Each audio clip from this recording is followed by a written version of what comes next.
This is math for week 8, our last module. Let's begin with writing your name on the blank provided.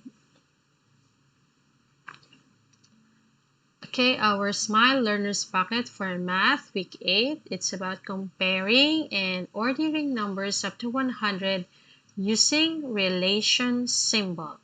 So this is somehow similar to the previous module wherein we used the terms more than or greater than, and then less than, and then equal to.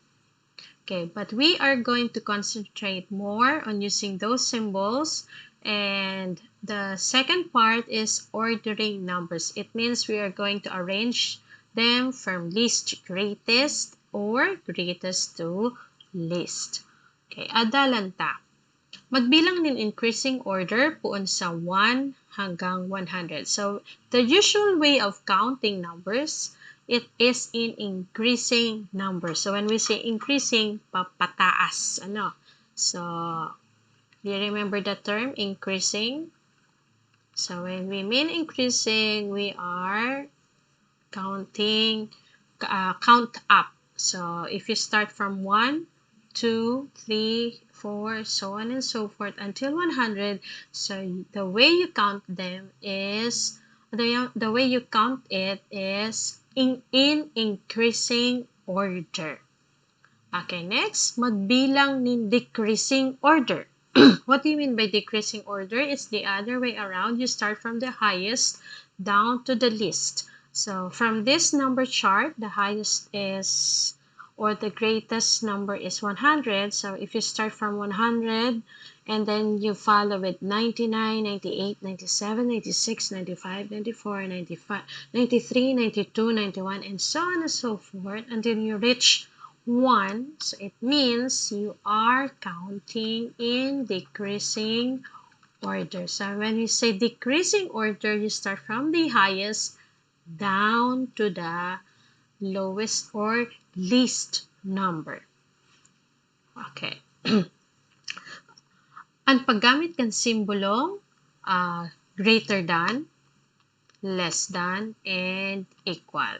So take note. So this is somehow or associated, or because it look associated to a crocodile, because its mouth, it looks like the symbols, it looks like from a mouth of a crocodile. So yeah. So the mouth would open to a greater number. So that's why this symbol na papuntang sa left, it's opening on your left. If the mouth is opening at left, so that symbol is greater than.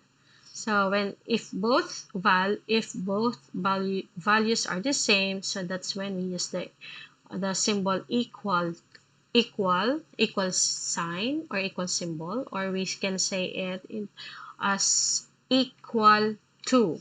And then if the mouth is opening at your right, so papunta naman sa right, it is the symbol being used is less than. So like from what I have mentioned, so less than, so parang nagsusulat ka ng letter L. So para hindi mo makalimutan that when it's facing na parang dito, it's facing at the right, parang letter L siya.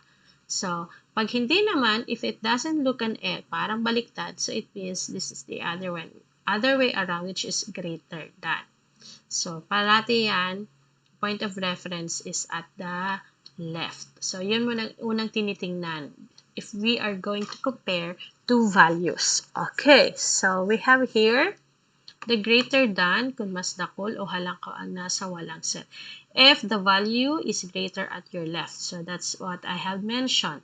Next, the greater than symbol kung mas dakol o halangkaw ang nasa toong set. If the value is greater at your right. And then equal symbol kung pareho ang bilang kan duwang set. Okay, so we have here examples. So we have values 22, 36, 25, 25, and then 47. And in between those values, those numbers, we have cup, wherein we have the symbol. So we begin first, if we are comparing, so we need to look at two values. So we have to focus first on 22 and 36. So between 22 and 36, 36 is greater than, o kaya we have to look at your left first. So between 22 and 36, anong symbol? We are going to use less than because the greater value is at your right. And now, if we're done with these two, let's now proceed between 36 and 25. Between 36 and 25, so 36 is higher, so we are going to use less than. So the values at the left is greater than. Kaya dapat greater than symbol. And then, after which, let's now proceed to the next value being compared to. We have 25 at your left, 25 at your right. So they are of the same value. So therefore, we have to use the equal symbol. And afterwards, let's now look at the other value, which is 47. So we are now going to compare 25 and 47. So which one is of greater value? Ang nasa left or ang nasa right? So it's at your right, so we are going to use the less than symbol. So that is also what happens to number 2 and then number 3. So if you're going to look all the values at the same time, you would get confused. So what would be easier way is you have to look first two values at a time. So wag sabay-sabayin. Dapat dala-dalawa lang muna. Okay. For learning competency, what is this all about is at the end of the lesson, learners should be able to compare and order numbers up to 100 using relation symbol. If counting 1 to 100 is very easy for you, so therefore this topic is very easy. Okay, let's begin with the learning activities. Araman ta, ilag ang tamang simbolo, greater than, less than, or equal sign sa kahon. So, what would be the first step? Count all the objects in each set before you decide what symbol to use. Okay, letter A, item, is already given as your example. So, ang ginawa dyan, first step, count the objects in each set and then decide what symbol to use. So what you have to complete B, C, D, and E. If the printout is not that clear, so you can refer to this video or from the Google folder. Finish this before we proceed with page 4. Okay, in page 4, in page 4, we now have different directions. Number 2, isurat sa linya ang tamang order, ilagan A, B, saka C. So, all you have to do is choose the letters in proper order. So, first step, count first the number of objects in each set, then before you can decide kung ano ang tamang order. Okay, based on what it is required. Okay, like for this, for item A, list to greatest.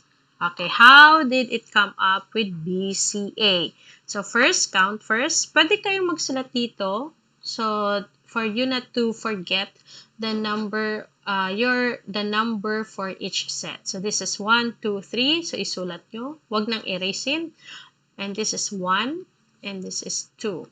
So what we have to do is from least to greatest. When we say least to greatest, pataas, increasing order. So alin ba dyan ang list muna? So it's B, kaya meron dito. Sunod, C, which is 2, and then A, which is 3. So the correct order for least to greatest is B, C, A.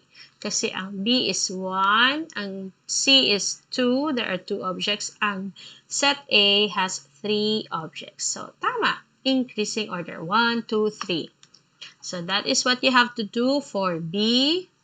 The arrangement is from greatest to least. It means, pababa naman siya. So, kaya dapat bilangin niyo muna for each set. And that also applies to letter C, item C, which is greatest to least. Ganun din, be careful in counting. And then for D, the arrangement would be least to greatest. So, bilangin mo na before you decide ano ba ang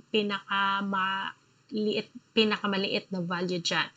And then also for E, greatest to least. So, isulat na dyan sa box kung ilan yan.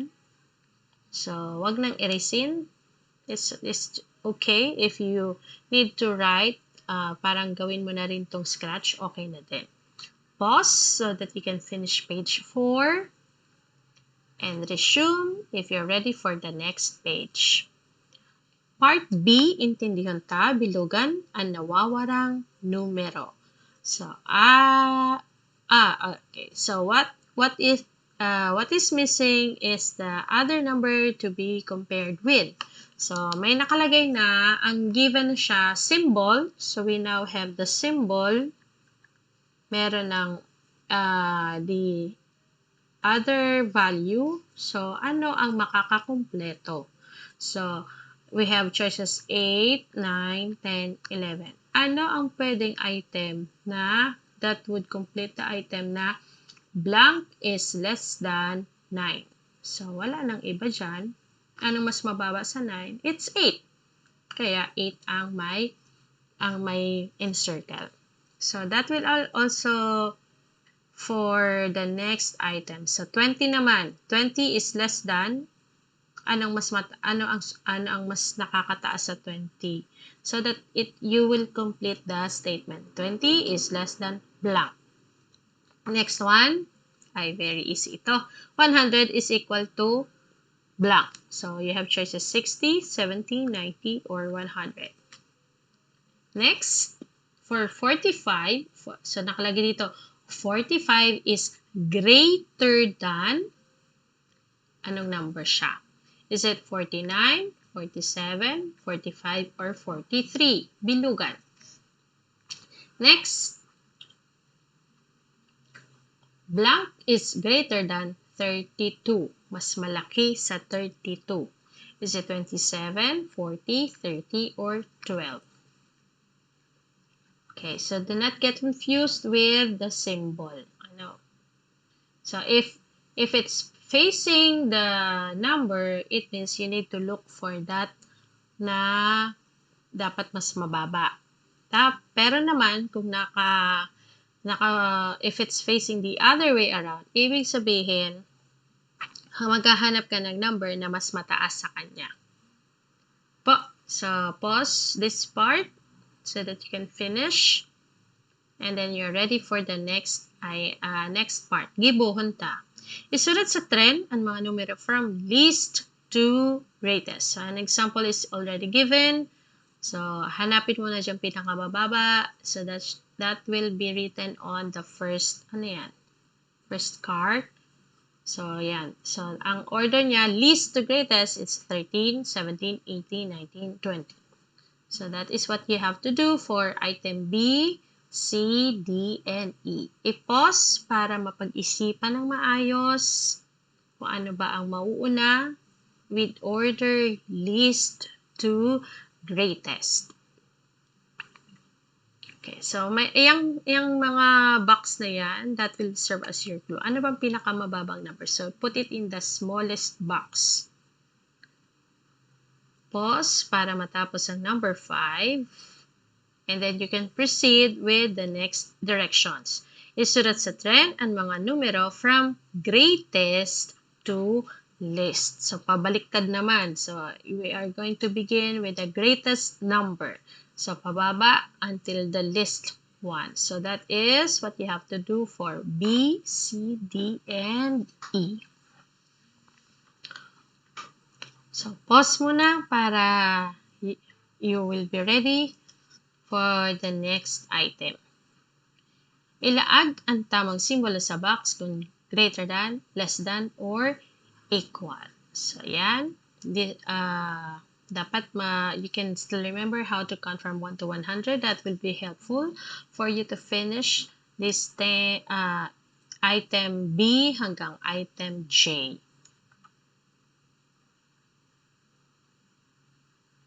And then when you're done, it's your parents' turn kung anong suggestion nila. But before that, you need to put a check if the module or if the topic is okay. If you find it easy, so then put a check on dyan sa first na emoji, or if it's still confusing, then dito naman kayo mag-check. So that's it, we're done. So this is again from Teacher Anel's work. Si Teacher Anel ang nagsulat nito, one of the grade 1 teachers of Naga Central School 2. So we're done with math for quarter 8, and we're done with all the modules. All you have to do is let your parents submit it on Monday and be ready for the next online assessment. Goodbye.